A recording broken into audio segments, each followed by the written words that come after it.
You nak cakap I lari dari masalah?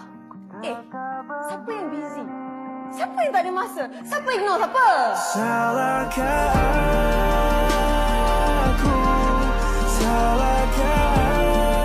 Okey, hari ini kita akan menghasilkan sebuah video pendek yang diinspirasikan daripada video TikTok. Dan ni video dia. Jadi kita akan cuba untuk tiru, tak 100% tapi kita try untuk buat inspired by. So kita akan hasilkan daripada kita punya karya sendiri dengan bantuan daripada pasukan-pasukan. Dan ni kita punya pelakon utama, Fahrin, pelakon untuk malam ni. Dan kita dengan equipment yang sederhana je. So kita saksikanlah macam mana behind the scene kita buat semua benda ni sampailah terhasilnya video yang terakhir. Saksikan.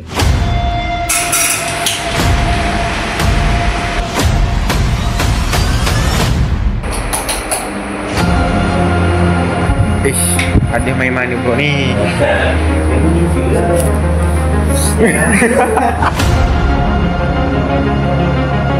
Perasaan actor.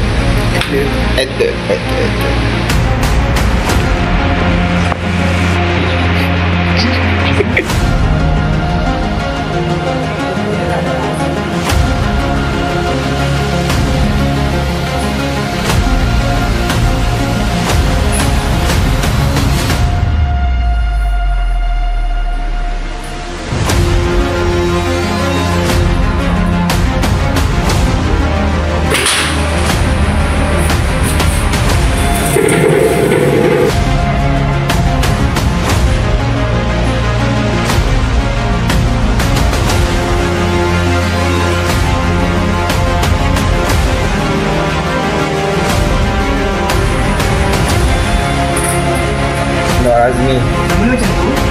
Ending dia sampai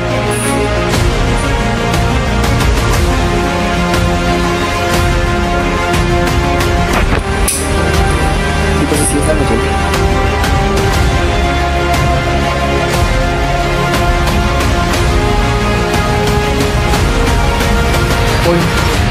Let's go. Mana kita punya Jom buka lah.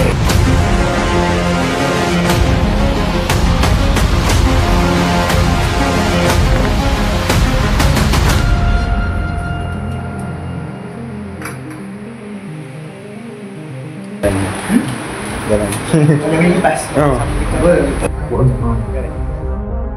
Kau terus main keyboard je? Terus main keyboard? Ya. Ya kan? Ya.